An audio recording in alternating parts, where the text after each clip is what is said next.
बिस्मिल्लाहिर्रहमानिर्रहीम। अस्सलाम वालेकुम नाज़रीन, मैं अहमद फ़वाद हूँ और आप मेरा यूट्यूब चैनल देख रहे हैं। अहम ख़बरों के साथ आज के व्लॉग में आपकी खिदमत में हाज़िर हुआ हूँ। सबसे पहले और बड़ी ख़बर नाज़रीन, इलेक्शन की तारीख़ जो है इसकी अनाउंसमेंट कर दी गई है। इलेक्शन कमीशन ने लेटर लिखा है सदर मुमलिकत को और सदर मुमलिकत ने जो तारीख़ है वो दे दी है।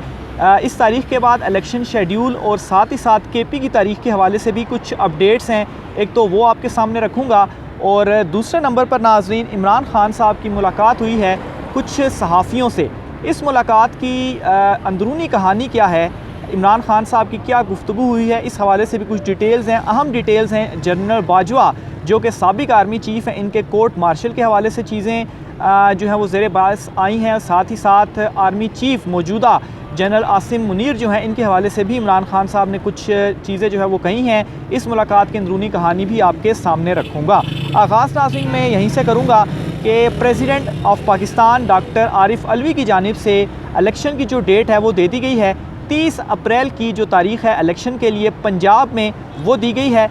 इलेक्शन कमीशन ऑफ पाकिस्तान की जानिब से एक लेटर जो है वो लिखा गया प्रेसिडेंट को, और इस लेटर के अंदर जो तारीख़ तजवीज़ की गई थी वो 30 अप्रैल और 7 मई के दरमियान की कोई तारीख़ इलेक्शन कमीशन ने तजवीज़ की है कि इसके दरमियान की आप कोई तारीख़ दे दें। तो प्रेसिडेंट ने क्या किया, तकरीबन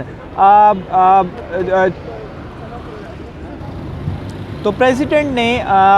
30 अप्रैल की जो डेट है वो दी है इलेक्शन के लिए। और इससे पहले ये याद रहे कि फवाद चौधरी साहब की जानिब से भी एक बयान सामने आया था और उन्होंने ये कहा था कि 72 घंटे सुप्रीम कोर्ट ऑफ पाकिस्तान के फ़ैसले वो गुजर चुके हैं, लेकिन इलेक्शन कमीशन डेट अनाउंस नहीं कर रहा, कोई लेटर नहीं लिख रहा, कोई अपडेट नहीं कर रहा, तो हम तौहीन अदालत में जो है वो जाएंगे। बहरहाल इस बयान के बाद ही इलेक्शन कमीशन ऑफ पाकिस्तान ने ये लेटर लिखा, और जो ही लेटर लिखा रिसीव हुआ प्रेसिडेंट को ये लेटर, और तकरीबन 1-2 घंटे के अंदर ही ये जो सारा प्रोसेस था वो मुकम्मल हुआ और प्रेसिडेंट की जानिब से जो डेट है वो दी गई है। और 30 अप्रैल को जो पोलिंग है वो होगी पंजाब के जो इलेक्शंस होने जा रहे हैं। और इससे पहले जो शेड्यूल है, अब जो डेट्स हैं तकरीबन आज चूँकि 3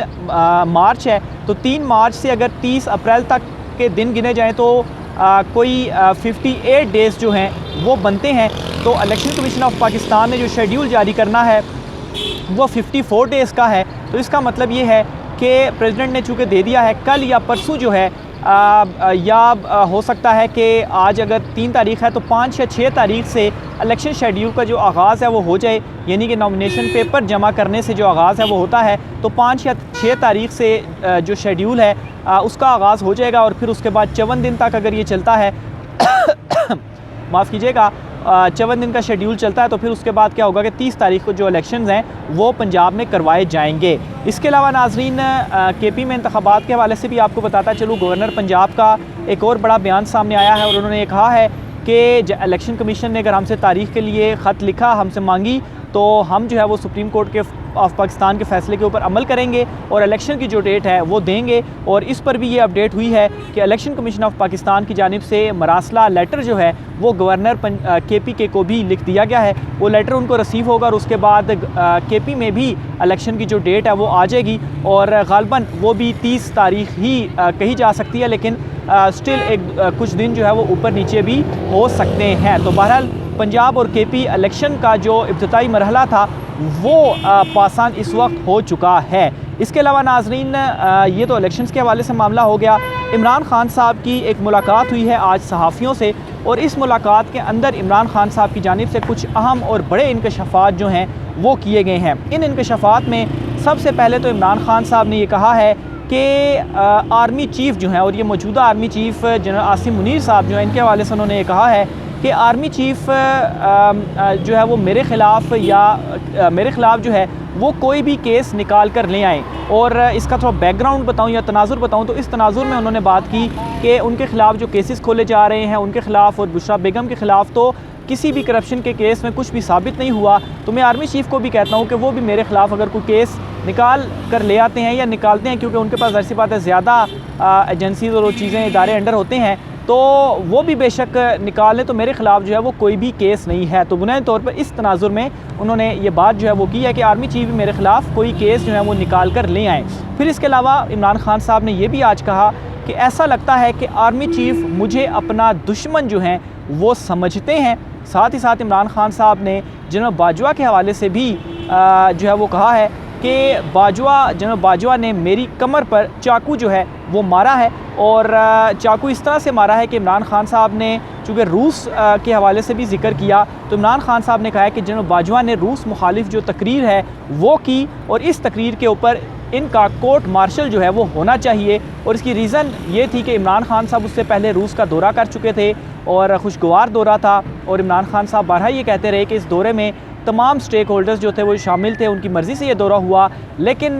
कुछ और पोर्ट्रे किया जाता रहा कि इमरान खान साहब जो है वो किसी की भी नहीं सुन रहा और अपनी मर्ज़ी से उसने जो दौरा है वो किया है। तो ये इमरान खान साहब पहले भी कह चुके हैं, और इसी मामले के ऊपर इमरान खान साहब ने कहा कि जनरल बाजवा ने मेरी पीठ पर चाकू जो है वो मारा है, और रूस मुखालिफ जो तकरीर जनरल बाजवा की जानिब से की गई, साबिक आर्मी चीफ जो हैं जनरल रिटायर बाजवा, उनका इस मामले के ऊपर कोर्ट मार्शल जो है वो होना चाहिए। फिर आखिर में इमरान खान साहब ने एक इम्पॉर्टेंट जो मैसेज था वो भी दिया, और उन्होंने कहा कि मेरी एस्टेब्लिशमेंट से कोई लड़ाई जो है वो नहीं है। तो ये नाज़रीन इमरान खान साहब की अहम गुफ्तगू थी, अहम मुलाकात थी, उस मुलाकात की अंदरूनी कहानी है। इसके अलावा नाज़रीन जो जेल भरो तहरीक का आगाज़ इमरान खान साहब ने किया था, ये अपने अख्ताम को इमरान खान साहब ने कल ही इसकी अनाउंसमेंट कर दी थी। तो इस पर हुआ ये कि पाकिस्तान तहरीक इंसाफ के जो सीनियर रहनुमा जो गिरफ़्तार किए गए थे, जिनमें असद उमर, शाह महमूद कुरैशी और दीगर जो है वो शामिल थे, आज़म स्वाति भी इसमें शामिल थे, तो इनकी हवाले से जो दरख्वास्त थी वो लाहौर हाई कोर्ट में दायर की गई थी कि अब चूँकि जेल भरो तहरीक भी ख़त्म हो गई है तो इनको रिहा जो है वो किया जाए। तो बहरहाल अदालत ने क्या किया कि इनके रिहाई के जो अहकामात हैं वो जारी कर दिए हैं लाहौर हाई कोर्ट ने, और साथ ही साथ चूँकि इनको नज़रबंद करने का जो अहकामात थे वो आए थे इनकी गिरफ़्तारी के बाद, तो वो वाला जो अहकामात थे वो भी मुअत्तल कर दिए गए हैं, और अब ये तमाम जो रहनुमा हैं वो भी इस जेल भरो तहरीक के बाद अब जेल से उनको जो रिहाई के अहकामात हैं वो भी आ चुके हैं। आज बाबर अवान की जानिब से भी एक प्रेस कॉन्फ्रेंस की गई, और बड़े खौफनाक किस्म के इंकशाफात उन्होंने अपनी इस प्रेस कॉन्फ्रेंस में किए। इस पर भी कुछ चीज़ें आपके सामने रखना चाहूँगा। इमरान खान